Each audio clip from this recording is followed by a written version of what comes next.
Welcome to the New Books Network. Welcome to New Books in Politics and Polemics, a channel on the New Books Network. I'm your host, Dr. Kirk Megu. I also host my own podcasts, Independent Thought and Freedom, and also a story club, Global Politics and Global Cultures. Today, my guest is Benjamin Teitelbaum, author of the book War for Eternity, Inside Bannon's Far-Right Circle of Global Powerbrokers, published by Dey Street Books in April 2020. Welcome, Benjamin. It is a pleasure to be with you, Dr. Mego. Yeah, it is a pleasure to have you on the program.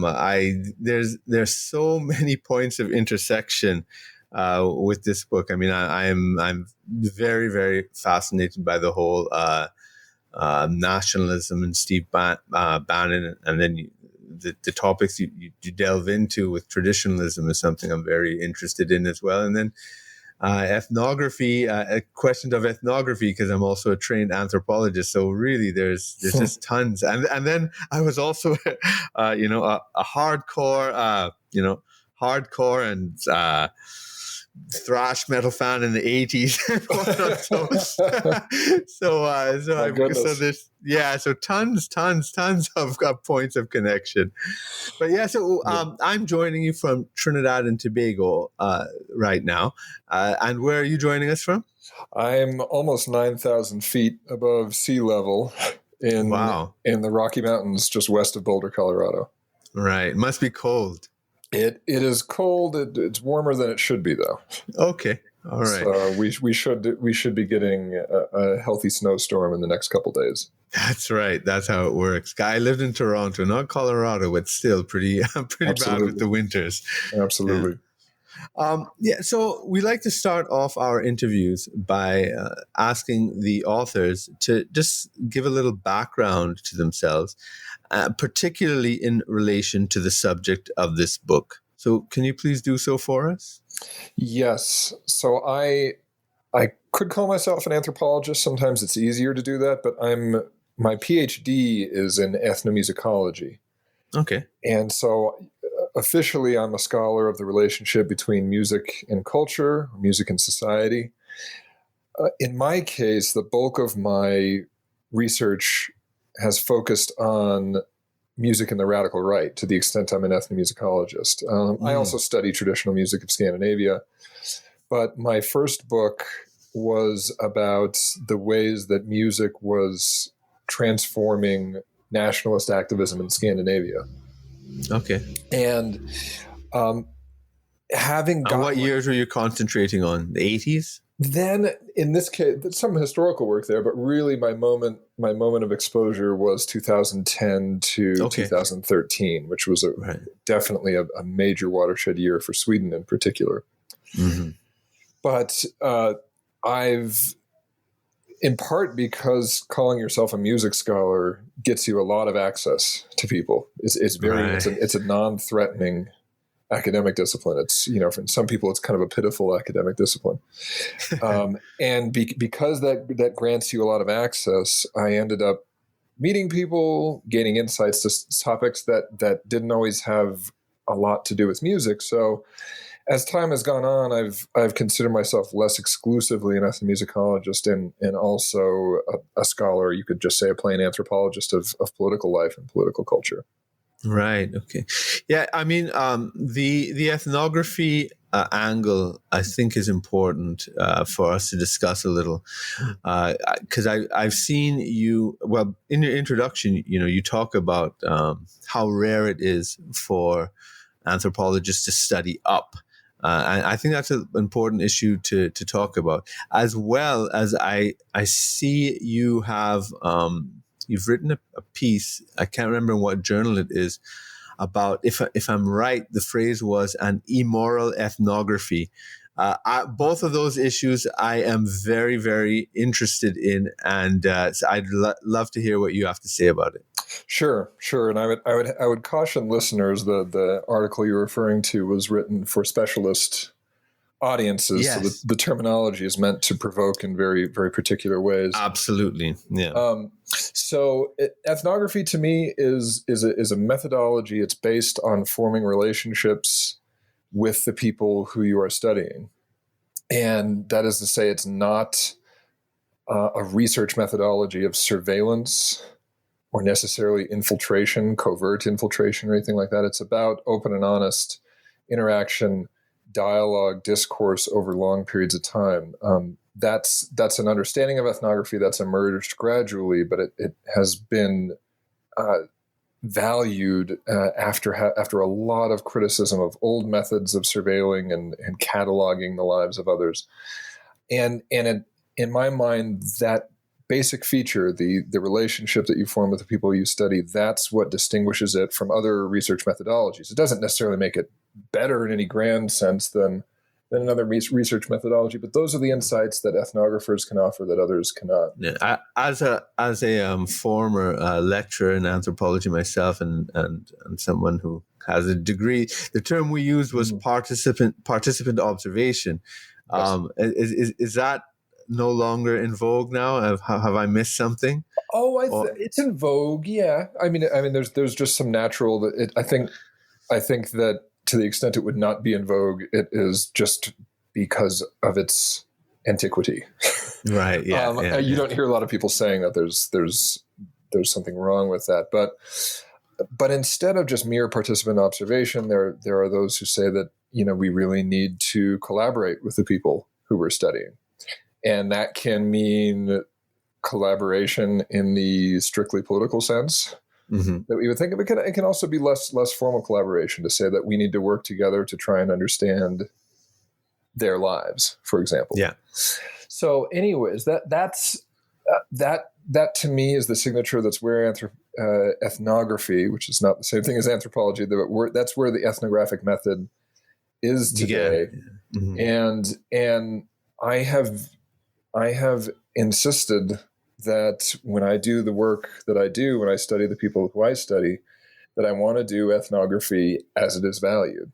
The archetypical relationship, I think, which makes an ethnography of relationships appealing to professors and scholars, especially those who want to use their research for political ends explicitly, is that the archetypical relationship for an ethnographer and the people who they're studying has been a wealthy Western ethnographer studying the oppressed. That is to say, people with whom political solidarity and sometimes personal solidarity is kind of uncomplicated and not non-taxing. When I come along and I say, I'm not just going to conduct like a journalistic interview with the people I study. I'm not going to just lurk around them and surveil them, but I'm going to do what other ethnographers do today, which is to form functioning relationships with them over time that are based on honesty. That breaks with a lot of the implicit trends in ethnography, and also leaves us in a place where we really can't say that ethnography is going to be a tool for good, which is what a lot of scholars have thought. They've thought that, if we're forming relationships with the people we study, there's a natural positive and righteous valence to our activities.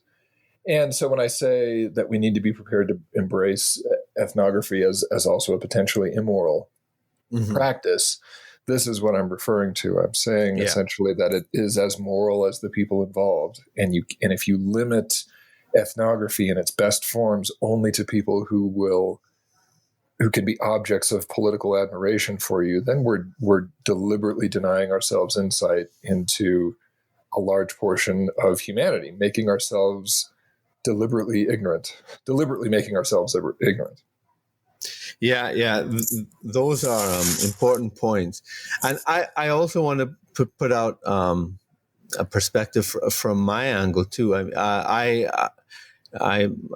studies were in development studies in the third world, and I had combined it with anthropology.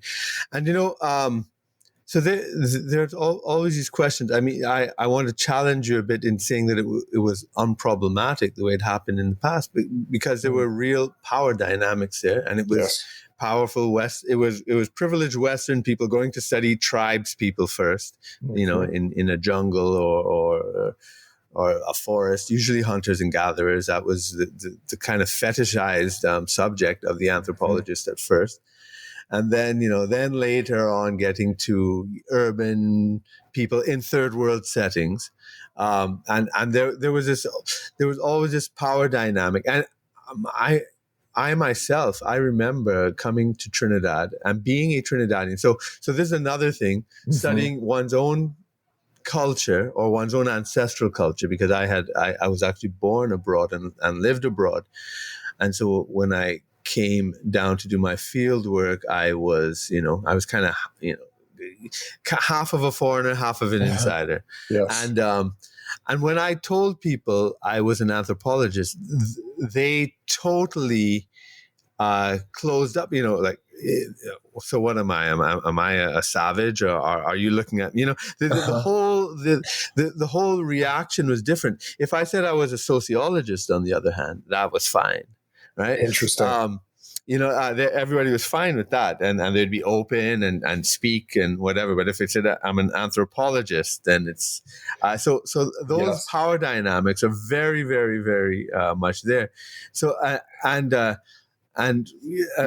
very early these are some very early critiques, and then James Clifford's collection and writing ethnography was a big thing in the late 80s and 90s. But studying up has also been a problem too, because then anthropologists, you have easy access to tribes people that they could just kind of go in, or just to go into a favela somewhere and speak to whoever.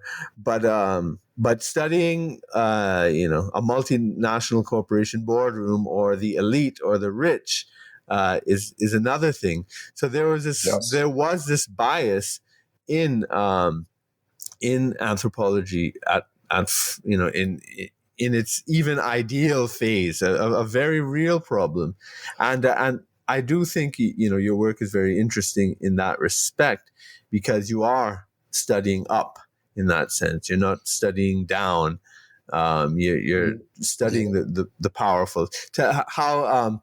So do you have any reflections on that? Like, for instance, even in terms of methodology, that might be interesting. Oh, sure. And I mean, first, I'd love to comment. The one thing that I wrote in that article was that, yes, we could talk about a change in anthropology whereby there's more, there are more people outside, non-Westerners studying, participating in the field. There are more women studying.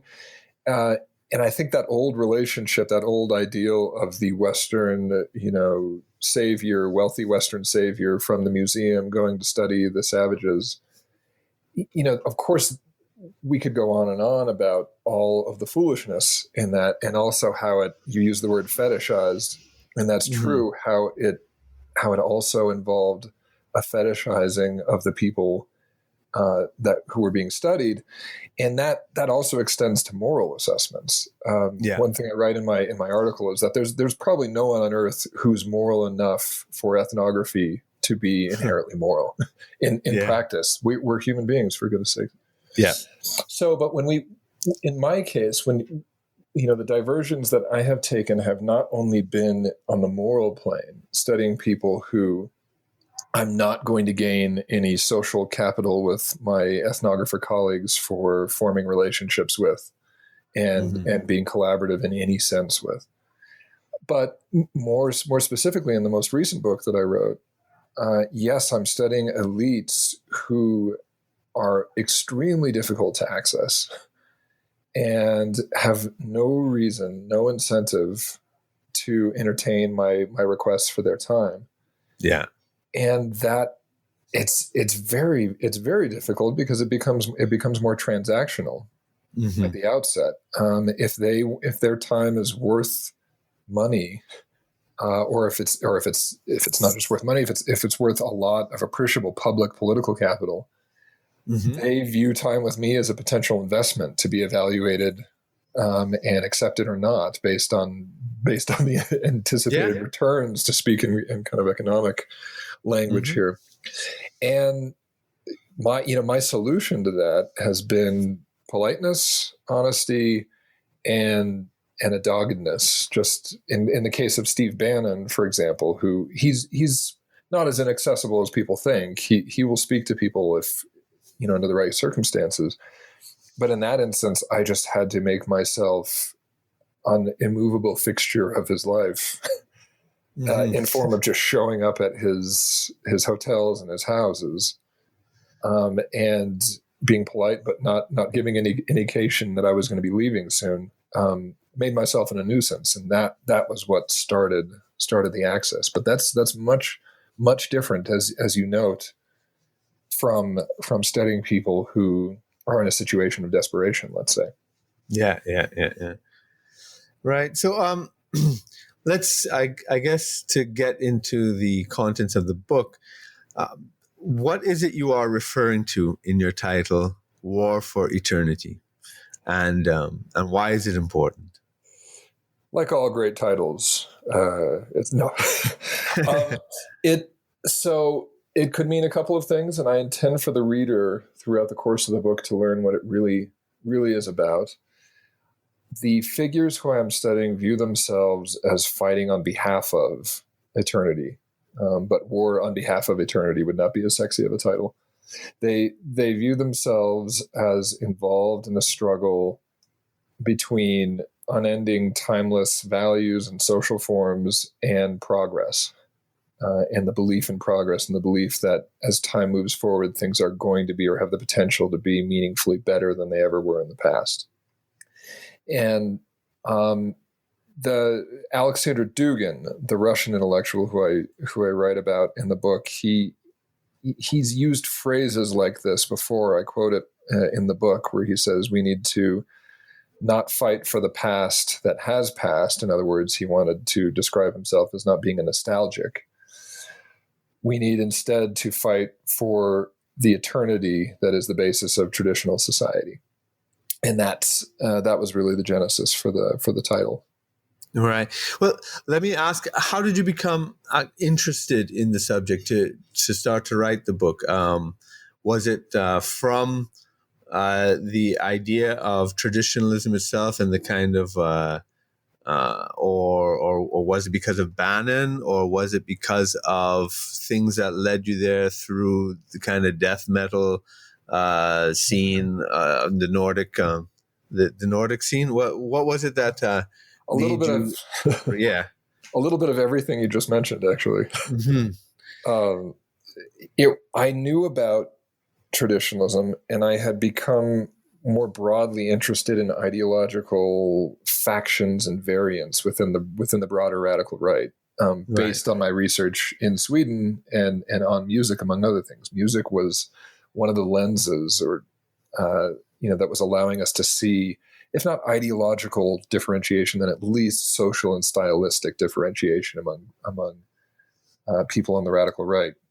And when I heard that Steve Bannon was interested in traditionalism, that blew me away for a very specific reason. The traditionalists who I had known in Scandinavia and in Northern Europe, who I'd encountered in my field work, some of them, they could be very, very smart, some quite well read, in fact, but they were the furthest thing imaginable from political activists.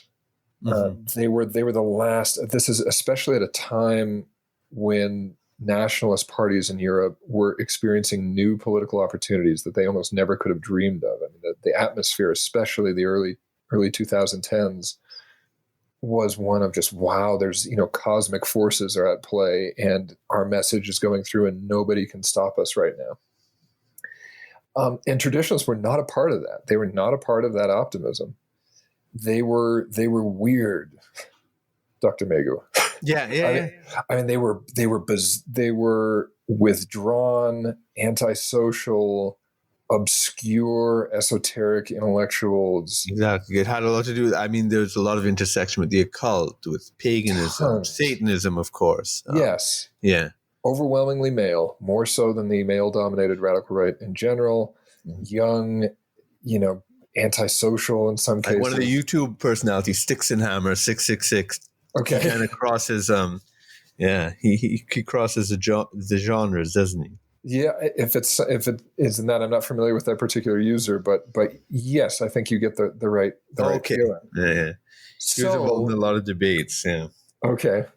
So, I mean, we have that, and all of a sudden, that collection of ideas is in the White House.